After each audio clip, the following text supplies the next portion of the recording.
집중력 좋으신가요? 저희가 나이 먹을수록 집중력이 되게 약해지잖아요. 그래서 이 집중력이 약해지면 내가 머리가 나빠졌나? 막 이렇게 생각할 때 있잖아요. 그런데 이 집중력은 무언가를 인내하고 참는 힘이 아니래요. 집중력은 우리 뇌의 전두엽의 실행 기능으로 강화할 수 있는 부분이 된대요. 집중력이 약한 사람들 혹시 주위에 있으신가요? 저는 이 집중력이 약하신 분들이 간혹가다 제 주위에 몇 분이 계세요. 그런데 이 집중력에 대한 책이 있어요. 이 책이에요. 나는 왜 집중하지 못하는가. 근데 이 책은 37년 동안 정신의학 전문가로 일을 하셨던 의사분이 쓰신 책이에요. 그래서 결국에는 성인 ADHD에 대해서 얘기를 하고 있어요.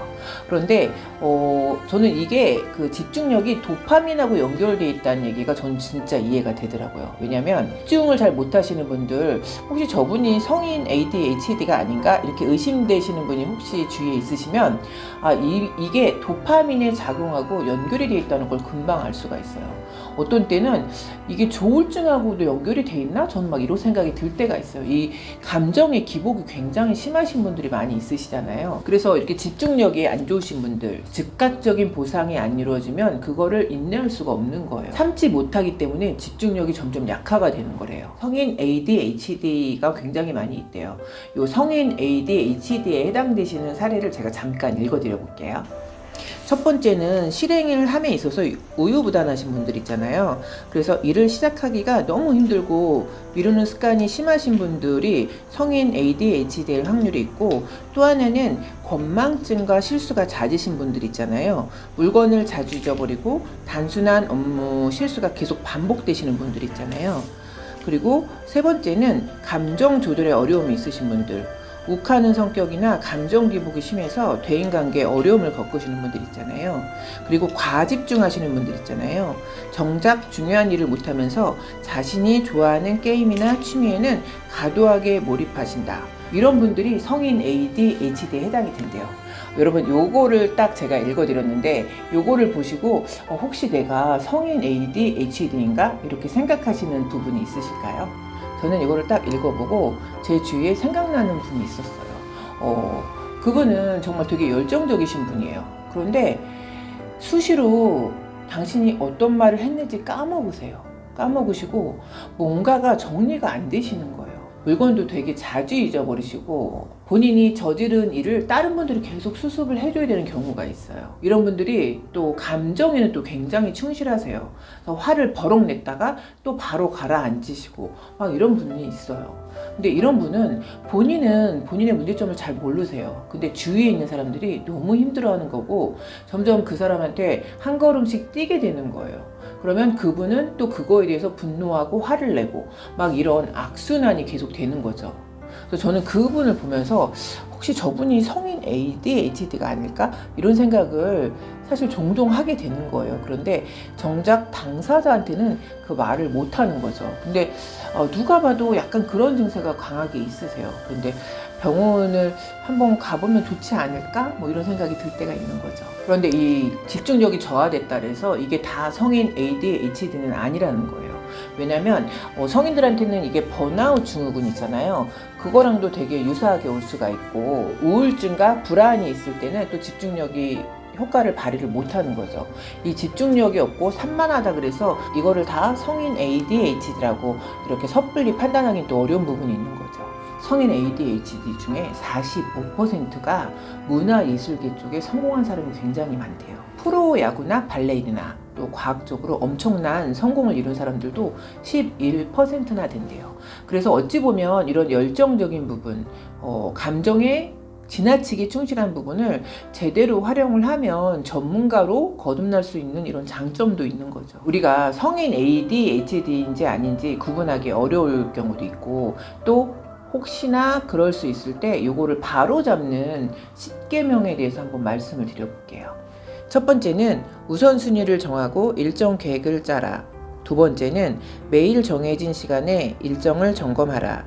세 번째는 시간 및 스케줄 알람을 적극 활용하라. 네 번째는 아이디어나 할 일이 떠오르면 바로 메모하라. 다섯 번째는 빨리 처리할 수 있는 이메일 회신이나 자잘한 일들을 미루지 말아라. 여섯 번째는 해야 할 일은 한 번에 하나씩 처리하라. 7번째는 물건들을 찾기 쉽게 정해진 자리에 놓아라. 8번째는 주변을 항상 정리하고 시선을 빼앗는 것을 치워라. 9번째는 규칙적인 운동으로 에너지를 발산시켜라. 10번째는 수면 시간을 일정하게 유지하라. 이 읽어드린 10계명 중에 여러분이 지키는 거는 몇 가지가 될까요? 사실은 저도 한때는 제가 혹시 내가 성인 ADHD가 아닌가?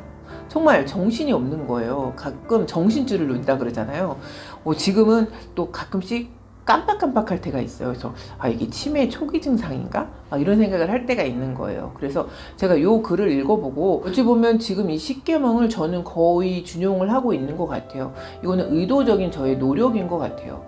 근데 이렇게 하다 보니까 또 어수선하고 정리가 안 된 부분이 이렇게 체계적으로 정리되는 장점이 또 있더라고요. 그 혁명군 체 게바라 많이 아시죠? 이 체 게바라도 아마 성인 ADHD가 아니었을까라는 이런 설이 있어요. 그리고 이 책에서도 이 체 게바라가 사실 장관까지 하고 또 한 측면에서는 게릴라 군의 수장이 되고 이런 양면성을 갖고 있고 결국에는 사살이 되었잖아요. 그래서 이런 그 성장 과정을 보고 아마도 이 사람은 성인 ADHD였을 거라고 많은 사람이 추측을 하더라고요. 이 어니스트 해밍웨이 있잖아요. 이 어니스트 해밍웨이도 성인 ADHD였을 거라는 그런 설이 많이 있어요. 한편으로는 문학의 아버지였지만 또 한편으로는 저희 여성들이 찾는 그 브레이지어 후크를 이 해밍웨이가 개발을 했대요. 이과 문과를 왔다 갔다 했고 과도한 호기심이 많이 있었는데 이게 어찌 보면 주의력 결핍으로 인한 과도한 호기심일 수도 있다는 거예요. 어니스트 해밍웨이의 궤적을 보면서 많은 사람들이 어니스트 해밍웨이도 성인 ADHD 증세가 많이 있다 이렇게 얘기를 하고 있더라고요. 100세까지 건강하게 사는 사람들을 백세인이라고 한대요. 그리고 이분들이 사시는 지대를 청춘지대라고 하는데 각 나라마다 이런 지역들이 있대요. 그런데 이런 지역에 100세까지 건강하게 사시는 분들의 공통점을 조사해 보니까 활동성하고 호기심이 왕성한 분들이 많이 있었다는 거예요. 우리가 100세까지 건강하게 살 수 있나 이거를 현 시점에서 체크해 볼 수 있는 항목이 있대요. 이게 뭐냐면 내적 동기랑 자기조절 능력 이 두 가지로 내가 건강하게 100세까지 살 수 있나를 추측을 할 수가 있다는 거예요. 여러분은 그러면 내가 건강하게 100세까지 살 수 있는 내적 동기 이게 있으실까요? 나의 건강한 삶을 조절할 수 있는 자기조절 능력이 있으실까요?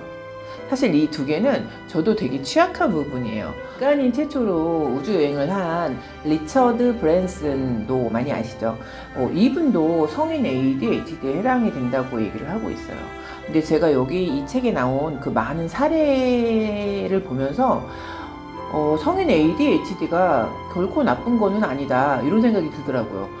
그게 너무 과하면 주위에 있는 사람들이 되게 힘들 수는 있지만 그거를 선작용으로 이용을 하면 굉장히 이 시대가 필요로 하는 기발한 창의적인 그런 인물로 거듭날 수가 있는 것 같아요. 성인 ADHD의 그 키는 사실 집중력이에요. 그래서 이 집중력을 되찾는 이 방법에 대해서 한번 말씀을 드려볼게요. 첫 번째는 약물 치료하는 게 되게 중요하대요. 그런데 신경 전달 물질을 보충해주는 안경 같은 역할을 하기 때문에 이 약물 치료도 굉장히 바람직하고 또 환경을 재구성해야 된다는 거예요.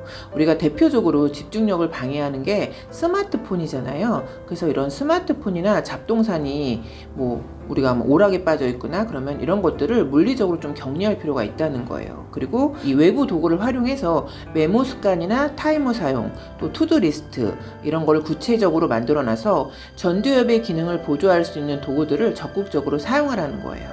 그리고 네 번째는 자기 수용적인 자세, 나의 부족함을 인정하고 완벽주의를 버리는 것이 집중력 회복의 시작이라는 거예요. 이 ADHD는 어찌 보면 물론 집중력에 약할 수도 있지만 다재다능한 예술적인 재능과 끼를 가지고 있는 이런 양면성을 가지고 있어요. 사실 사람들이 게으른 거는 그 사람의 나태함은 아니라는 거예요. 단지 조절이 힘든 뇌구조를 가지고 있을 뿐이다.